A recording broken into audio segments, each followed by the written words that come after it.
Welcome to the HellenicTV in the conversation with Nadia Themis, and today with us we have an amazing woman, volcano of energy. You will see that on your own, Thalia Anagnostopoulou.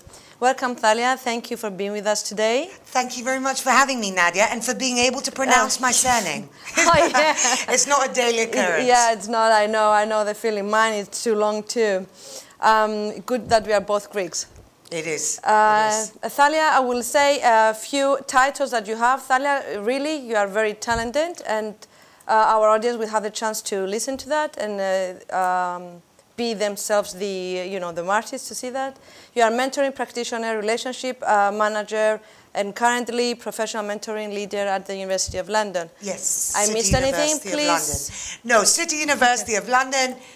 I think you've covered everything. There's other skeletons in my closet, but I think we're okay for a start. You are the point with her. I said to her that we might need at least 2 or 3 hours to cover the things that she's doing and her experiences, like dancing in the Olympic Games with it. In the opening ceremony of the, shamefully enough, not the Athens ones, but the London Olympics. Okay. But I really felt that at least I was carrying the flag for Greece. Really? So it was. Yeah, I felt it was a very emotional.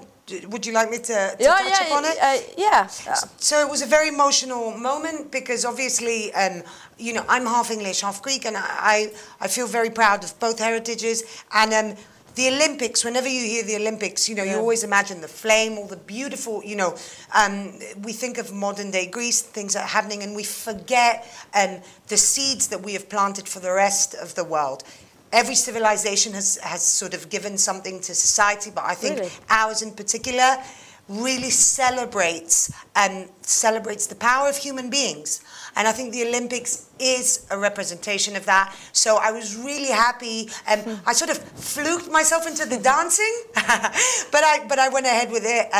And it was a volunteering experience. It was life-changing. And to be on such a world stage and to be choreographed and to have to be part of something that started 3,000 years ago is an incredible, because I would never be an athlete. that would never happen. But you were a dancer. Well, ish. I can hold, following steps is an interesting challenge, but it was a fantastic experience. Good. So how all this journey started? You are half British, you are half Greek. Yeah. You were raised in Britain or in Greece? So I was born in Chelmsford, Essex, and then I was raised in Athens, but I went to a mixture of English and Greek schools. So my mum is British, but was born in Cairo, grew up in Kenya.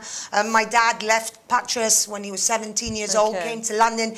And I'll tell you something that's really odd. I grew up thinking that it's absolutely normal to be a half English, half Greek girl. Because all my first cousins from my dad's side, they're also half English, half Greek. And then I've got second cousins, and all female, so it's super weird. But then the boys, they're also mixed, so we're a very international family. So when people say, oh, where are you from, or they categorize me as one or the other, I always make, a point of saying half English, half Greek, because I think they're both beautiful cultures, and they both have different things to offer, and it's a very interesting experience having to balance both of these identities. So it started off like that.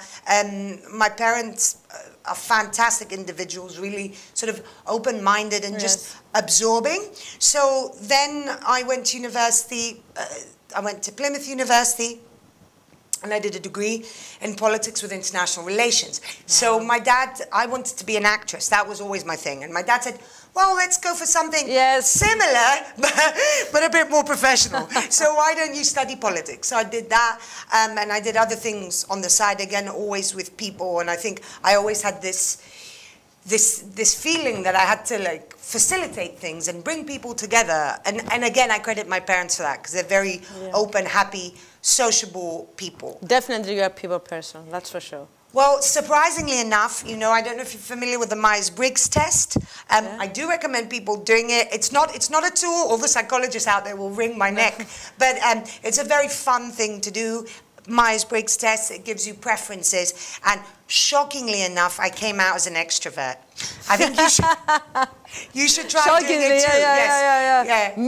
too. It would be shockingly enough for me if it shows that I'm introvert. Yes, I know, right? You can relate. So after that, I studied at university, and I think I was finding myself. I think there's something beautiful about studying social sciences, but it's a very different experience to being an architect, to being an engineer. You know, the STEM professions are a little bit easy, not easier, but in terms of easier to see your direction. So then I did more postgraduate degrees in European Union Studies and International Comms.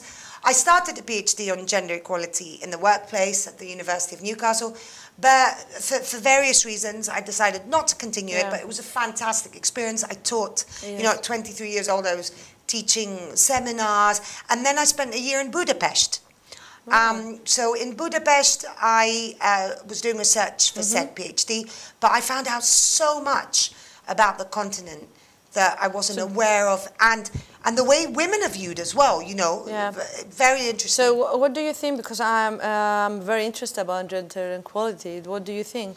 Are we getting there? Because I think that is there inequality? I think, you know, I think the fact that we're in 2018 and we still have to face situations, challenges, where we have to prove ourselves as women, where we have to set up networks to empower each other, where we have to keep validating ourselves, I think is a step forward, but it's also a little bit frustrating. But at least we are having these conversations. I started this research a long time ago, and I see some change, but I think for me it's not about your gender, okay? And what is gender anyway? In this instance, you know, a lot of people would argue that gender, you know, I have a lot of friends who would argue the gender is a very fixed construct, and I'm also a big fan of, you know, any causes that promote equality and diversity in general. Do I believe there's gender equality? Not right now, but I believe that the fundamental problem is that we're viewing people in terms of gender. It shouldn't be about the gender. Exactly, it should be about the right person for the job. That's why, you know, anything that anonymizes applications when people are applying, or gender, and we need to be open. We need to understand that the world is changing.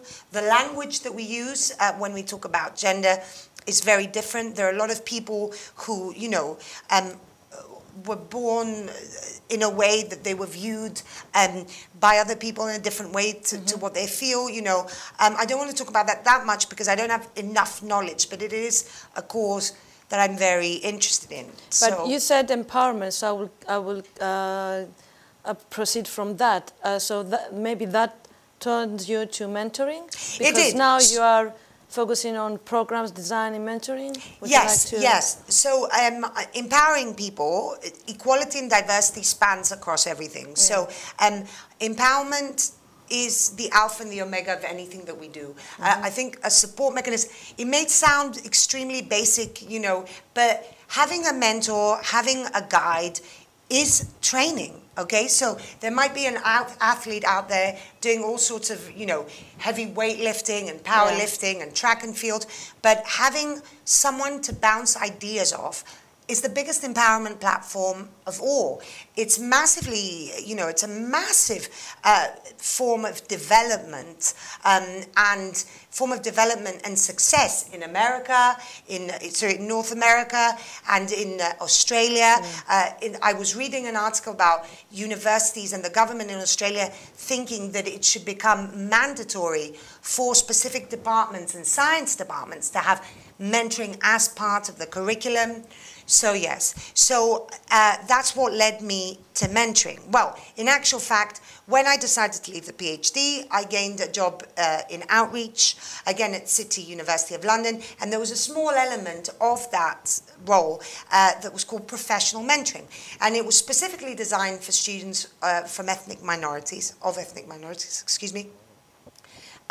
who are going to be paired up with people in industry. Long story short, after reviewing it, I fell in love with it. After reviewing it, you know, and talking to our development and alumni office, we decided to take ownership of it. We offered it up to everyone, but we particularly encourage applications from students from underrepresented backgrounds, disabilities, mature students. And it's a platform where we facilitate relationships with mostly former students of City University, but not only, with people in industry. So if I can use the Greek expression, "Στενή γνώση σίκα πρώτα," it's about passing on your knowledge. So I'm going to translate this very badly, but it means my longed knowledge. I wish I had you years before. So you're passing it on. And when our mentors come on board, they say, Thalia, Xenia, my colleague, what we want to do is we want to give back. We want to shed light. If I can share my mistakes and someone can learn from them, then why not? So you are the part that you are the designer of the program. Yes. And you're matching together. I'm just saying this so we all understand. So you're matching because some people, it was very good, the description you made about mentoring. And you design the program where you find the mentor, the mentees, and you bring them together, something. Yeah, so there's strategy and direction, strategy, direction, matching people together. It does sit within a team called student development, so all of the activities that we do, there's peer mentoring, volunteering, and employability, all the activities that we do are focusing on the different journeys, or the journey of the student. Our program focuses on the progression in the sense after graduation, what happens. They learn. It's not just about getting a job, they help them become more employable, but it's about shedding the light on the behaviors. I mean, how different was the real world for you after graduation? So the impressions, the ideas that we have as students about what the working world is going to be like after graduation is extremely different to what we experience.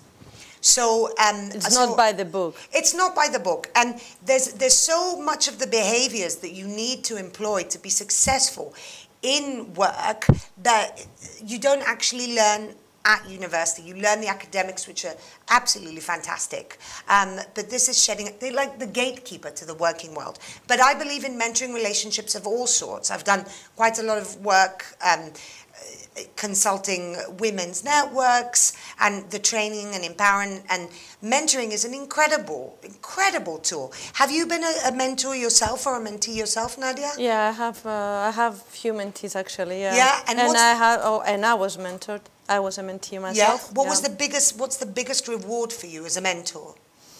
I'm turning the tables here. Oh my, so we are changed hats now, and my biggest reward was that I contribute in someone's development. And what you said before, that the mistakes, because you learn from your mistakes, and you're trying to become better of what you were before, of yesterday, let's say, that they learn. Sometimes they say that we learn from our mistakes, but if I can learn from the mistakes of someone else, maybe it's better and more cost-effective. Exactly. Well, listening. And time-effective. Look, the world is a beautiful place, but it's also an extremely strange and challenging place. Very challenging, I feel very, very blessed to have incredible people throughout my life who have mentored me, who have supported me, apart from my family, who's fantastic. Yeah. Shout out to Vivian Harris and Alexandra. Hi there. Yeah, my mum, my dad, and my sister. Incredible people who have, you know, we've all mentored each other in a way. Yes. Because there's that whole idea of reverse mentoring as well. What is it? It's about having that support mechanism, someone to champion you. And when someone champions you, even when the going gets tough, that's incredible. And in the instance of the role that I do, I pair up strangers together who don't know each other. But even, you know, we're here at HellenicTV right now. I look around our fantastic director, and I was talking to him before, and I said, how many people have you inadvertently mentored? And Mr. Takis, the owner, and he was saying, hundreds of people have passed by it, and we touch people every day in our life. And I think we hold on to all these terms and make them so heavy that we don't understand that we're doing things like mentoring, like networking. You and I were talking about the power of networking. And a lot of students have anxiety in terms of, oh, I don't know how to network. And they, you know, there's all these theories. This is what you have to do to be a good networker. For me, it's just about the art of being interested in other people. Being interested in other people, that's what makes you a good networker. We see it as a tool to get things, but should it be about getting things, or should it be about facilitating and building relationships with other people? After all, these people that they find difficulty to network because maybe they're introvert, you know, they have people like you and like coaches, mentors, and professionals to help them to get the network, right? 100%. And the thing is, I think there's this connotation that extroverts versus introverts, and there is no, you know, there's no wrong or right, there's no bad or good. People have different preferences they come across. There's some very powerful introverts. I know introverts who prefer to be alone, and then when they get on the stage and they've got to do the public speaking and negotiate and persuade and influence, which is something that we do on a daily basis, they're fantastic, but at that point, you know, it might not come naturally to people. I mean, let's not lie here. Let's not preach about the bush. You love to talk to people. Yeah, I love to talk to people, but it's something that comes natural to us. Yeah. Yeah, but there are others where it doesn't come that natural. But once they get bitten by the bug, just, you know, I always say, about the program, I say when I consult, you know, as a mentoring trainer, as a training designer and facilitator, for everything, not just mentoring, just bringing people together. I say the power of human connections. It sounds really corny, but I always say, as an example, and people don't understand, I say, do you watch Lord of the Rings? What Gandalf was to the hobbits. And actually, this started off in ancient Greece, very quickly. If you haven't read the Odyssey or the Iliad, get to it. The movie Troy, a little bit debatable. Not that great, but a bit debatable. But Odysseus left his family for 10 years. Who looked after him? Suddenly, he made a new friend. Can you guess what that new friend was called, what his name was? So he was a wise old man who appeared in the life of Odysseus and Penelope. And his name was Mentor. And he looked after Telemachus for 10 years. Who became a powerful young man. So he supported, advised him, and guided him. But, in actual fact, Mentor was not Mentor. Do you know who he was? Or who? He or she? She. The goddess Athena. The goddess Athena disguised herself as a wise old man. It's very interesting. Whenever I tell this story and I say to people, why do you think she did that? A lot of people go down the gender equality route. Oh, that she wasn't respected, or women didn't have the same opportunities. At that point, thankfully, in Homer, in ancient Greek times, it didn't matter. Your gender didn't matter in terms of being revered as a goddess. She did it because of the relatability. And I would encourage people, and I'm always open to discuss that, to find a mentor. You know, a lot of people come to me outside of the program, and they say, how do I find a mentor, Thalia? How do I find, you know? I would say go on LinkedIn, go to networking events, find a person who interests you, who you can role model. So mentoring is offered free, or there's charge for? No. At the university, it's a free service. It's a free service. Either, you know, I know there are a few. It's a free service. It's part of being a student at City University of London. But there are many other universities who do it. I've got to say I'm particularly proud of our program, because in 2017, on my birthday, we won the Thelma. I don't know if you're familiar with the Thelma Award. It's the Times Higher Education Leadership and Management Award. Actually, when I saw that on LinkedIn, I said, oh my God, I need to interview that woman. Oh, fantastic. And instantly, I messaged you, instantly. Oh, that's fantastic. Well, really, from the pictures, from the video, I could feel your energy and the passion, the love you have for what you're doing. Well, thank you very much. It's not just me. There's a team of people, you know, who work very hard on this. As I said, I do things outside of work in terms of training, consulting, but, you know, again, shout out to my colleague Xenia Cordova. It's about a team of people, you know, around who believe in this. We are the largest mentoring program, one of the largest mentoring programs in the country, but this love for the power of human connection extends beyond that. And a nomination was put in, management, my manager put it in there, and it reflected, you know, and sometimes it's interesting for other people to write about the things that you do, because we all, you know, people ask me about employability, how do I sell myself, and we're all much better at selling other people. Some people are good at selling themselves, but yeah, this was a award on alumni engagement. It was a very moving award. We've facilitated in about 10, 11 years, 10 officially, more than 8,000 relationships. 8,000 relationships between people. And can I tell you something funny? Because we are on HellenicTV. I've got to say this is really funny. Because in Greece, and I think things may be changing, you probably know more about this because you visit more often. I love you, Greece, by the way. In Greece, there was a lot of focus always on academics. You've got to study, study, study, not so much extracurricular. And I would urge people to do things on the side. And I'll tell you something funny. We get a very, very small number of Greek students. More Cypriots do it, British Cypriots actually. Very small number of Greek students who come onto the program. And City University has Greek students. But you cannot believe that the reverse happens on the mentoring side. So many Greek mentors. Really? And 2 weeks ago, I was training. And in the past, yes, friends came along. But this is just the network because of the graduates. And they're fantastic. Absolutely fantastic.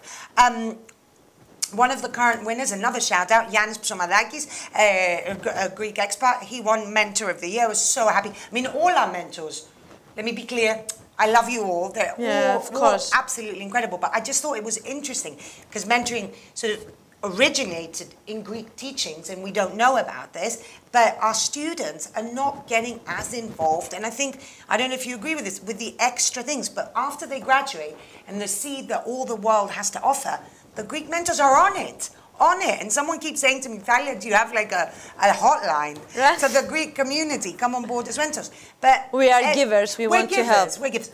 All of the people, I've got to say this, all of the people, regardless of nationality or anything, who are involved in this program, are people giving up their time. They don't get paid for it. All we do is water and feed them. So I go crazy. I go very Greek, you know, the whole team goes very Greek when it comes to the catering. Because, you know, as we say, a hungry bear doesn't dance in Greece. So we want to motivate you. We don't pay. Feed them. It's not a paid position. But apart from that, I'm involved in many different other sort of communities, and I'd like to do more.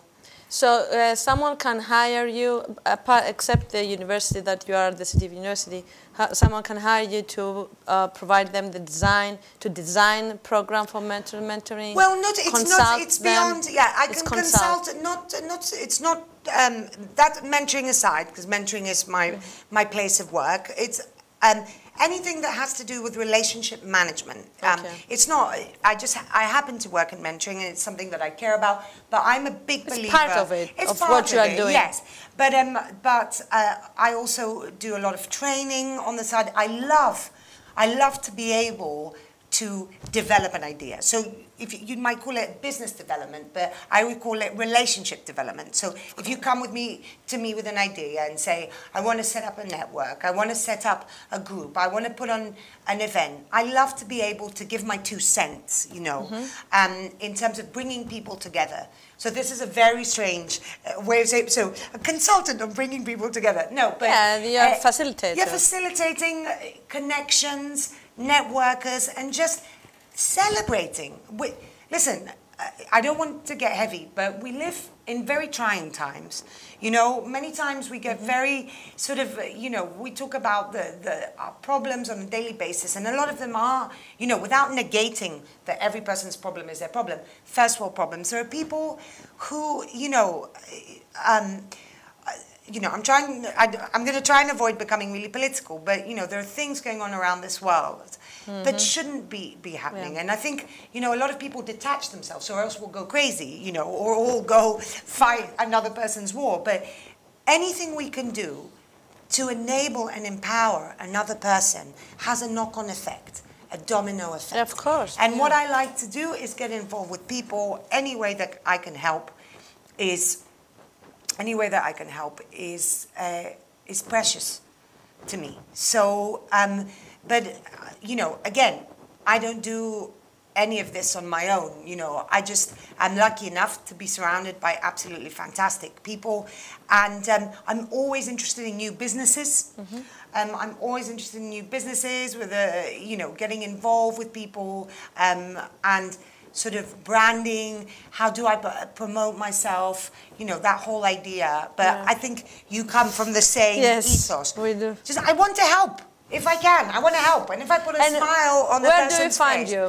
Well, you can find me on LinkedIn, Thalia Anagnostopoulou, and yes, on social media. But you'll find me. You'll find me. Anagnostopoulou is not. I'm half a rose. I'm half a rose, just to give a shout out to the British side of the family. but you'll find me. But you know, I believe. I keep going on about the power of human connections, but I just love people, and I'm lucky to have fantastic people around me. And you know, there's every day I look at the different industries that are around me, and I have another shout out, Gasso Campo, who works in a different industry to me, and I see his way with people. I see, you know, every different industry you have, you know, you've got these people who are the town criers in a way, the people who celebrate their industries. And I'm interested in engaging with people. And if I can help people increase their engagement with their businesses or their companies, or, you know, just have a chat about how, you know, to design any programs, empowerment programs, I'm there. There's a lot to put in. There's a lot to say. There's a lot to say. I don't know where to... That's why I said in the beginning that we need 2-3 hours with you. Another thing that we could say, maybe we can do another interview for other things that you want to share with us. So really, and the energy that you are giving, you know, that's a help too. Thank you, but I can't claim credit for that because that's DNA. That's DNA. That's Aris Anagnostopoulos. He loves the limelight. He lives in Athens, or else I would have had him here. Okay, he's the original. He's the original networker. Hi, Mr. Anagnostopoulos. So that DNA, the energy. A lot of people mention the energy, but I just think that's. This is going to sound very cheesy and corny, but I just feel that I feed off the energy of the people around. Yeah. You know, we're all human. No one is, you know, the cliche, no one's perfect, but I'm just very lucky to be surrounded by absolutely fantastic people. I wish I had more time for everyone, but yeah. So would you like to send a message to our audience before we go? I mean, I just want to send a message to the Hellenic audience, and just say, every culture has something to offer. I was watching an incredible Netflix documentary, I don't know if I'm supposed to mention it, called Empire Games, and they were talking about Greece, and they said, okay, everyone talks about the Roman Empire, but the Greek Empire gave it that seed. And, you know, and if you talk to many modern day Italians, they'll agree with that. And I just think we've got so much to offer. And in modern day Greece as well, I've got many people I want to introduce you because they should come on your show. Another shout out, if I may, Olivology, absolutely fantastic artisan olive oil. I was part of it, which is why I'm shouting out. I used to be part of her sales team. And anyone who has a connection to Greece, who wants to sort of, you know, add a little bit to British society by bringing in our little, you know, our little sort of flavours and touch. Because when you talk to people, they always say, oh, Greeks. They're happy. They're happy. It's like the Latin Americans, you know. There's not much money, but there's the sun and the happiness, you know. And if you look... I'm thinking always the Zorbas. No Zorbas. I was thinking always look on the bright side of life. But I can't sing. That's more Monty Python, you know. That's the dual nationality. No, I can't dance. So just embrace who you are. Embrace who you are. Love who we are. If we can do anything we can do to help people back in Greece, fantastic. But being fantastic ambassadors for Greece by doing our bit for British society, by respecting it, by contributing, by bringing all our knowledge and our enthusiasm. What else? Embrace the Greekness. That's what I have to say. Well, you are an amazing ambassador, that I have to say. And I will be expecting the list of the people that you mentioned before. Okay. Thank you for watching us, for being with us, and we will see you on the next episode. Have a great evening.